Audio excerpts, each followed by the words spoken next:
ಏನಿದೆ ಪರಿಸ್ಥಿತಿ ಉದ್ವಿಗ್ನಗೊಂಡಿದೆ. ರಾಜ್ಯದಲ್ಲಿ ಕಾಂಗ್ರೆಸ್ ಪಕ್ಷ ಅಧಿಕಾರಕ್ಕೆ ಬಂದ ನಂತರದಲ್ಲಿ ಎಲ್ಲೋ ಒಂದು ಕಡೆ ಕಾನೂನು ಸುವ್ಯವಸ್ಥೆ ಸಂಪೂರ್ಣವಾಗಿ ಹದಗೆಡ್ತಾ ಇದೆ. ಬೆಳಗಾಂ ಜಿಲ್ಲೆಯಲ್ಲಿ ನಡೆದಂಥ ಘಟನೆ, ಹಿಂದಿನ ಘಟನೆ ಇರ್ಬೋದು, ಹಾವೇರಿ ಜಿಲ್ಲೆಯಲ್ಲಿ ನಡೆದಂಥ ಘಟನೆ ಇರ್ಬೋದು, ಮಂಗಳೂರಲ್ಲಿ ನಡೆದಂಥ ಘಟನೆ ಇರ್ಬೋದು, ಮತ್ತು ಶಿಕಾರಿಪುರದಲ್ಲಿ ನಡೆದಿರ್ತಕ್ಕಂಥ ನೆನ್ನೆ ಘಟನೆ. ಅಂದರೆ ಯಾರು ಏನು ಬೇಕಾದರೂ ಮಾಡ್ಬೋದು, ಈ ರಾಜ್ಯದಲ್ಲಿ ಪೊಲೀಸ್ ವ್ಯವಸ್ಥೆನೇ ಕುಸಿದು ಬಿದ್ದೋಗಿದೆ ಅನ್ನೋ ವಾತಾವರಣ ನಿರ್ಮಾಣ ಆಗಿದೆ. ಮತ್ತೊಂದು ಕಡೆ ರಾಜ್ಯದ ಮುಖ್ಯಮಂತ್ರಿಗಳು ಅವರ ಸಂಪೂರ್ಣ ಸಂಪುಟದ ಸಚಿವರೊಂದಿಗೆ ದೆಹಲಿನಲ್ಲಿ ಕೂತ್ಕೊಂಡಿದ್ದಾರೆ ಇವತ್ತು. ಮತ್ತೊಂದು ಕಡೆ ಸಂಪೂರ್ಣ ಈ ರಾಜ್ಯ ಸರ್ಕಾರ, ಮಾನ್ಯ ಮುಖ್ಯಮಂತ್ರಿಗಳು ಸಿದ್ದರಾಮಯ್ಯನವರ ಸರ್ಕಾರ ಎಲ್ಲ ರಂಗದಲ್ಲೂ ಕೂಡ ವಿಫಲ ಆಗಿದೆ. ಇವತ್ತು ಕಾನೂನು ಸುವ್ಯವಸ್ಥೆ ದೃಷ್ಟಿಯಿಂದಲೂ ಕೂಡ ಇವತ್ತು ಸಂಪೂರ್ಣ ವಿಫಲ ಆಗಿರ್ತಕ್ಕಂಥದ್ದು. ಇದರ ಪರಿಣಾಮನೇ ನಿನ್ನೆ ಶಿಕಾರಿಪುರದಲ್ಲಿ ನಡೆದಂಥ ಮತ್ತೊಂದು ಘಟನೆ. ಯಾರು ಏನು ಬೇಕಾದರೂ ಮಾಡ್ಬೋದು, ಯಾರು ಬೇಕಾದ್ರೂ ಚೂರಿ ಹಾಕ್ಬೋದು, ಮರ್ಡ್ರ್ ಮಾಡ್ಬೋದು, ಹೇಳೋರಿಲ್ಲ ಕೇಳೋರಿಲ್ಲ, ಪೊಲೀಸರು ನಮ್ಮನ್ನೇನು ಮಾಡೋದಿಲ್ಲ, ಅದರಲ್ಲೂ ಕೂಡ ನಮ್ಮ ಅಲ್ಪಸಂಖ್ಯಾತರಂತೂ ಯಾರೂ ಮುಟ್ಟೋದಿಲ್ಲ ಕಾಂಗ್ರೆಸ್ ಸರ್ಕಾರ ಅನ್ನೋ ಭಾವನೆ ಏನಿದೆ, ಈ ಭಾವನೆನೇ ಇವತ್ತು ಈ ರೀತಿ ಘಟನೆಗಳು ನಡೆಯೋದಕ್ಕೆ ಕಾರಣ ಆಗಿದೆ. ಇವ್ರು ನೋಡೋ ರಾಜ್ಯ ಸರ್ಕಾರ ದೆಹಲಿಯಲ್ಲಿ ಕೂತಿದ್ದಾರೆ. ಅವೆಲ್ಲ ಮಾತಾಡ್ತೇನಪ್ಪ, ಪ್ರೊಟೆಸ್ಟ್ ಶಿಕಾರಿಪುರದಲ್ಲಿ ಏನಿದೆ ಸರ್ ನಿಮಗೆ ಮಾಹಿತಿ? ಯಾವ ಘಟನೆಗೆ ಏನು ಕಾರಣ? ನಿನ್ನೆ ನಮ್ಮ ಸಂಸದರು ರಾಘವೇಂದ್ರ ಅವರು ಕೂಡ ಅಲ್ಲಿ ಭೇಟಿಯನ್ನು ನೀಡಿದ್ದಾರೆ. ನಮ್ಮ ಪಕ್ಷದ ಮುಖಂಡರ ಕಡೆ ಗಮನಿಸ್ತಾ ಇದ್ದಾರೆ.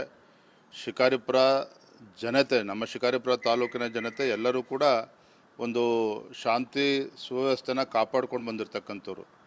ಆದರೆ ಇತ್ತೀಚೆಗೆ ಘಟನೆ ನಡೆದಿರಲಿಲ್ಲ, ನಡಿಬಾರ್ದಿತ್ತು ಘಟನೆ, ಅದು ಕೂಡ ನಡೆದಿದೆ. ಇದನ್ನು ಎಲ್ಲೋ ಹತೋಟಿಲಿದೆ ಅಂತೇಳಿ ನಾನು ಭಾವಿಸಿದ್ರೆ ಅಧಿಕಾರಿಗಳು ಕೂಡ ಮಾತನಾಡಿದ್ದಾರೆ. Thank you.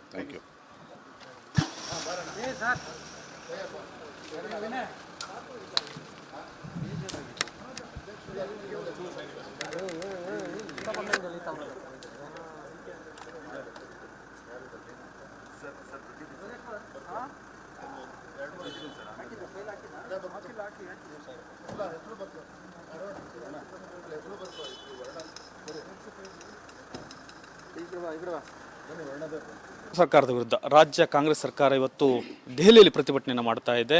ಬೆಂಗಳೂರಿನಲ್ಲಿ ಕೂಡ ರಾಜ್ಯ ಬಿಜೆಪಿಯಿಂದ ಪ್ರತಿಭಟನೆ ಕೂಡ ನಡೀತಾ ಇದೆ. ಈ ಬಗ್ಗೆ ಮಾತನಾಡೋದಕ್ಕೆ ಬಸವ ಕಲ್ಯಾಣದ ಶಾಸಕರಾದಂಥ ಶರಣು ಸಲಗಾರ್ ಅವರು ಇದ್ದಾರೆ. ಅವ್ರನ್ನ ಮಾತನಾಡ್ಸೋಣ. ಸರ್, ಕೇಂದ್ರ ಸರ್ಕಾರದ ವಿರುದ್ಧ ತೆರಿಗೆ ಹಣ ಜಾಸ್ತಿ ತೆಗೆದುಕೊಳ್ತಾರೆ, ನಮಗೆ ವಾಪಸ್ ದುಡ್ಡನ್ನು ಕೊಡ್ತಿಲ್ಲ ಅಂತ, ಮತ್ತು ನಮ್ಮ ಅನುದಾನ ಬಂದಿಲ್ಲ ಅಂತ ರಾಜ್ಯ ಸರ್ಕಾರವೇ ಹೋಗಿ ಕೇಂದ್ರ ಸರ್ಕಾರದ ವಿರುದ್ಧ ಪ್ರತಿಭಟನೆ ಮಾಡ್ತಾ ಇದೆ.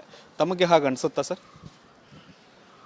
ಇವತ್ತು ನಾನು ಕಾಂಗ್ರೆಸ್ ಸರ್ಕಾರಕ್ಕೆ, ಇವತ್ತು ರಾಜ್ಯ ಸರ್ಕಾರದ ವಿರುದ್ಧ ನಮ್ಮೆಲ್ಲರ ನೆಚ್ಚಿನ ನಾಯಕರು, ರಾಜ್ಯ ಕಂಡಂಥ ಯುವಕರ ಕಣ್ಮಣಿ BY ವಿಜೇಂದ್ರ ಅವರ ನೇತೃತ್ವದಲ್ಲಿ ಇವತ್ತು ನಾವು ಸರ್ಕಾರದ ವಿರುದ್ಧ ಪ್ರತಿಭಟನೆಯನ್ನು ನಾವು ಗಾಂಧಿ ಪುತ್ಥಳಿ ಎದುರುಗಡೆ ನಾವು ಹಮ್ಮಿಕೊಂಡಿದ್ದೇವೆ.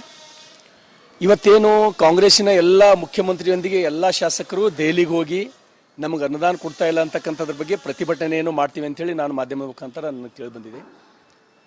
ಅವ್ರ ಅಂಕಿ ಸಂಖ್ಯೆಗಳನ್ನು ತಗೊಳ್ಳಿ. UPA 1, 2 ಕೇಂದ್ರ ಸರ್ಕಾರ ರಾಜ್ಯ ಸರ್ಕಾರಕ್ಕೆ ಎಷ್ಟು ಅನುದಾನ ಕೊಟ್ಟಿತ್ತು? ನರೇಂದ್ರ ಮೋದಿಯವರು 2014ರಿಂದ 9.5 ವರ್ಷದೊಳಗೆ ಎಷ್ಟು ಲಕ್ಷ ಕೋಟಿ ಅನುದಾನ ಕೊಟ್ಟಿತ್ತು ಅಂತಕ್ಕಂಥದ್ದು ಅವ್ರ ದಾಖಲೆ ಸಮೇತ ಇಟ್ಟು ಮಾತಾಡಲಿ. ವಿಶೇಷವಾಗಿ ಇವತ್ತು ಸಂಸದರು DK ಸುರೇಶ್ ಅವರು ಏನು ನಮ್ಮಿಂದ ಸಾಕಷ್ಟು ಟ್ಯಾಕ್ಸ್ ಹೋಗ್ತಾ ಇದೆ, ನಮಗೆ ಕೊಡ್ತಾ ಇಲ್ಲ ಅಂತಕ್ಕಂಥ ಮಾತುಗಳನ್ನು, ಅಸಮಾಧಾನದ ಮಾತುಗಳನ್ನಾಡಿ, ದೇಶ ವಿಭಜನೆ ಆಗ್ತಕ್ಕಂಥ ಮಾತುಗಳನ್ನಾಡಿದ್ದು ಅವರ ಮೂರ್ಖತನದ ಪರಮಾವಧಿ. ಅದಕ್ಕೂ ಕೂಡ ನಾವು ಪ್ರತಿಭಟನೆ ಮಾಡ್ತೇವೆ. ಇವತ್ತು ಕಾಂಗ್ರೆಸ್ಸಿನ ಅವರೇನು ಆ ಬಿಟ್ಟಿ ಗ್ಯಾರಂಟಿಗಳು ಕೊಡೋದ್ರ ಮುಖಾಂತರ ಇವತ್ತ ಬಹುತೇಕ ಈ ಸರ್ಕಾರ ದಿವಾಳಿ ಆಗ್ತಾ ಇದೆ. ಆ ದಿವಾಳಿತನದಲ್ಲಿ ಅವರು ಹೋಗಿ ಕೇಂದ್ರ ಸರ್ಕಾರದ ಮೇಲೆ ಗೂಬೆ ಕೂಡಿಸ್ತಕ್ಕಂಥ ಕೆಲಸ ಅವ್ರು ಮಾಡ್ತಾ ಇದ್ದಾರೆ. ನನಗನ್ನಿಸ್ತಾ ಇದೆ ಬಹುತೇಕ ನೀವು ಸೂರ್ಯನ ಮೇಲೆ ಉಗುಳಕ್ಕೆ ಹೋದ್ರೆ ಆ ಉಗುಳು ನಿಮ್ಮ ಮೇಲೆ ಬೀಳೋದು ಖಚಿತ. ಹಾಗಾಗಿ ಇವತ್ತು ಇಡೀ ರಾಜ್ಯದ ಜನ ಬರಗಾಲದಿಂದ ತತ್ತರಿಸಿ ಹೋಗಿದ್ದಾರೆ. ನೀವು ಕೊಟ್ಟಂಥ ಗ್ಯಾರಂಟಿಗಳು ಯಾರಿಗೂ ಸಿಗ್ತಾ ಇಲ್ಲ. ಹಾಗಾಗಿ ನನಗೆ ವಿಶ್ವಾಸ ಇದೆ, ಇವತ್ತು ತಾವೇನು ವೈಫಲ್ಯ ಆಗಿದ್ದೀರಿ, ಈ ರಾಜ್ಯದ ರೈತರಿಗೆ, ಬಡವರಿಗೆ, ಧ್ವನಿ ಇಲ್ಲದವರಿಗೆ, ಶೋಷಿತರಿಗೆ ಆಡಳಿತ ಕೊಡುವಲ್ಲಿ ತಾವು ವೈಫಲ್ಯರಾಗಿದ್ದೀರಿ. ವಿಶೇಷವಾಗಿ ಬಹಳ ನೋವಿನ ಸಂಗತಿ, ನಾವು ಗೋಮಾತೆಯನ್ನು ತಾಯಿ ರೂಪದಲ್ಲಿ ನಾವು ಪೂಜೆ ಮಾಡ್ತೀವಿ. ಗೋಮಾತೆಯನ್ನು ನಾವು ತಾಯಿ ಅಂತ ತಿಳ್ಕೊತೀವಿ ನಾವು. 33 ಕೋಟಿ ಗೋಮಾತೆಯಲ್ಲಿ ದೇವರು ಇರ್ತಾರೆ ಅಂತೇಳಿ ನಾವು ತಿಳ್ಕೊಂಡು ಪೂಜೆ ಮಾಡ್ತೀವಿ. ಇವತ್ತು ಗೋ ನಿಷೇಧ ಕಾಯ್ದೆಯ ಉಲ್ಲಂಘನೆ ಮಾಡಿ ಸಾಕಷ್ಟು ಕಸಾಯಿಖಾನೆಗಳಿಗೆ ಪ್ರೋತ್ಸಾಹ ಕೊಡೋದ್ರ ಮುಖಾಂತರ ಇವತ್ತು ಈ ರಾಜ್ಯದ ಜಾನುವಾರುಗಳ ಮಾರಣ ಹೋಮ ನಡೀತಕ್ಕಂಥದ್ದು ಬಹುತೇಕ ನಮ್ಮ ದುರ್ದೈವದ ಸಂಗತಿ. ಅದನ್ನು ನೀವು ಸದನದಲ್ಲಿ ಹೇಳಿ ಸರ್. ಆದರೆ ಮನಮೋಹನ್ ಸಿಂಗ್ ಸರ್ಕಾರದ ಬಜೆಟ್ಗೂ ಮೋದಿ ಅವರ ಸರ್ಕಾರದ ಬಜೆಟ್ಗೂ ಅಜಗಜಾಂತರ ವ್ಯತ್ಯಾಸ ಇದೆ. 3 ಪಟ್ಟು ಜಾಸ್ತಿ ಆಗಿದೆ. ಆದರೆ 3 ಪಟ್ಟು ಹಣನೂ ಕೂಡ ಜಾಸ್ತಿ ಬರಬೇಕಾಗಿತ್ತಲ್ಲ ಅಂತ ಅಂಕಿಅಂಶದ ಸಮೇತ ಸಿದ್ದರಾಮಯ್ಯ ಅವರು ಮೊನ್ನೆ ವಾಗ್ದಾಳಿಯನ್ನ ಬಿಜೆಪಿ ಸರ್ಕಾರದ ವಿರುದ್ಧ ಮಾಡಿದ್ದಾರೆ. ನಾವು ಏನವ್ರು ಇವತ್ತ ಅವ್ರ ಹೋರಾಟ ಇದೆ, ಆ ಹೋರಾಟಕ್ಕೆ ಉತ್ತರ ನಾವು ಅಂಕಿ ಅಂಶಗಳ ಸಮೇತ ಈ ಸಲ ನಾವು ಸದನದಲ್ಲಿ ಕೊಡ್ತೀವಿ ನಾವು. ಹಾಗಾಗಿ ಯಾವುದೇ ಕಾರಣಕ್ಕೂ ಕೂಡ ಕೇಂದ್ರ ಸರ್ಕಾರದ ಮೇಲೆ ಗೂಬೆ ಕೂಡಿಸ್ತಕ್ಕಂಥದ್ದು ಸರಿಯಲ್ಲ. ಸಾಕಷ್ಟು ಹಣ ಇವತ್ತು ಈ ರಾಜ್ಯಕ್ಕೆ ಕೇಂದ್ರದಿಂದ ಹರಿದು ಬರ್ತಾ ಇದೆ. ಇವರಿಗೆ ಒಳ್ಳೆ ರೀತಿ ಆಡಳಿತ ನಡೆಸಲಿಕ್ಕಾಗ್ತಾ ಇಲ್ಲ. ಆ ಕಾರಣಕ್ಕಾಗಿ ಕೇಂದ್ರ ಸರ್ಕಾರದ ಮೇಲೆ ಗೂಬೆ ಕೂಡಿಸ್ತಕ್ಕಂಥದ್ದು ಸರಿಯಲ್ಲ. ಬರ್ತಕ್ಕಂಥ ದಿನಗಳಲ್ಲಿ ಇವತ್ತಿನ ಪ್ರತಿಭಟನೆ ಮುಖಾಂತರ ರಾಜ್ಯ ಸರ್ಕಾರಕ್ಕೆ ನಾವು ಕಿವಿ ಹಿಡ್ತಕ್ಕಂಥ ಕೆಲಸ ನಮ್ಮ ನಾಯಕರಾದಂಥ BA ವಿಜೇಂದ್ರರ ನೇತೃತ್ವದಲ್ಲಿ ನಾವು ಮಾಡ್ತಾ ಇದ್ದೇವೆ. ನೀವು ಪ್ರತಿಭಟನೆ ಮಾಡ್ತಾ ಇದ್ದೀರಿ. ಈ ಪ್ರತಿಭಟನೆ ಮಾಡೋದ್ ಬದಲು ಕೇಂದ್ರ ಸರ್ಕಾರದ ಹತ್ರ ಹೋಗಿ ನಮ್ಮ ರಾಜ್ಯಕ್ಕಾದ ಅನ್ಯಾಯನ ಸರಿಪಡಿಸಬೇಕಾಗಿತ್ತು ಅನ್ನೋದು ಬಿಜೆಪಿಗರು ಅನ್ನುವಂಥದ್ದು ಕಾಂಗ್ರೆಸ್ಸಿಗರು ಹೇಳ್ತಾ ಇದ್ದಾರೆ ಸರ್. ನಮ್ಗೆ ಅನ್ಯಾಯ ಆಗಿದೆ ಅಂತ ಹೇಳಿ ನಮ್ಗೆ ಎಲ್ಲಿ ಅನಿಸ್ತಾ ಇಲ್ಲ. ನಮ್ಗೆ ಅಲ್ಲ, 100 ರೂಪಾಯಿದಲ್ಲಿ ಬರೀ 12 ರೂಪಾಯಿ ಬರ್ತಾ ಇದೆ ಅಂತಿದ್ದಾರೆ ಸರ್. ನಮ್ಗೆ ಅವ್ರು ದಾಖಲೆ ಕೊಡ್ಲಿ, ನಾವು ದಾಖಲೆ ಕೊಡ್ತೀವಿ. ಕೇಂದ್ರದಿಂದ ಎಷ್ಟು ಅನುದಾನ ಬಂತು, ಹಿಂದೆ ಎಷ್ಟು ಬರ್ತಾ ಇತ್ತು, ಹಿಂದೆ ಎಷ್ಟು ಹೋಗ್ತಾ ಇತ್ತು ಅಂತಕ್ಕಂಥದ್ದು ಸಂಪೂರ್ಣ ಮಾಹಿತಿಯೊಂದಿಗೆ ನಾವು ಇವತ್ತು ಸದನದೊಳಗೆ ಅವ್ರ ಜೊತೆ ನಾವು ಚರ್ಚೆ ಮಾಡ್ತೀವಿ. ಇದೇನು ಲೋಕಸಭಾ ಚುನಾವಣೆ ಬರ್ತಾ ಇದೆ, ಸರ್ಕಾರ ಸಂಪೂರ್ಣವಾಗಿ ಇಲ್ಲಿ ವಿಫಲ ಆಗಿದೆ.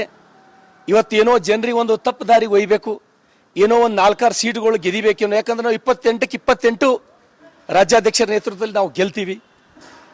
ಆ ಒಂದು ಭ್ರಮನಿರಸದಲ್ಲಿ ಜನರಿಗೆ ತಪ್ಪು ದಾರಿಗೆ ಒಯ್ಯಬೇಕು. ನಮ್ಮ ಕೇಂದ್ರ ಸರ್ಕಾರ ದುಡ್ಡು ಕೊಟ್ಟಿಲ್ಲ, ಹಾಗಾಗಿ ಎಲ್ಲ ಕೆಲಸಗಳು ನಿಂತು ಹೋಗಿವೆ ಅಂತಕ್ಕಂಥದ್ದು ಗೂಬೆ ಕುಡಿಸ್ತಕ್ಕಂಥದ್ದು ಮಾಡ್ತಾ ಇದ್ದಾರೆ. ಜನ ಯಾವ ಕಾರಣಕ್ಕೂ ಒಪ್ಪಲ್ಲ. ಇಡೀ ದೇಶದಲ್ಲಿ ನರೇಂದ್ರ ಮೋದಿಯವರ ಅಲೆ ಇದೆ, ಭಾರತೀಯ ಜನತಾ ಪಾರ್ಟಿ ಅಲೆ ಇದೆ.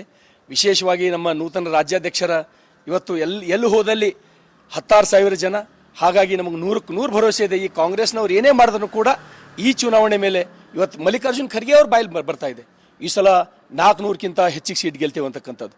ಹಾಗಾಗಿ ಅವರೇನು ನಮ್ಮ ಮೇಲೆ ಆರೋಪ ಮಾಡ್ತಾ ಇದ್ದಾರೆ, ಕೇಂದ್ರದ ಮೇಲೆ ಆರೋಪ ಮಾಡ್ತಾ ಇದ್ದಾರೆ, ಈ ಸೆಷನದಲ್ಲಿ ನಾವು ಅಂಕಿ ಅಂಶಗಳ ಸಮೇತ ಅವ್ರ ವಿರುದ್ಧ ನಾವು ಪ್ರತಿಭಟನೆ ಮಾಡ್ತೇವೆ. 28 ಸೀಟ್ ಗೆಲ್ತಾನೆ ಅಂದ್ರಿ ಸರ್.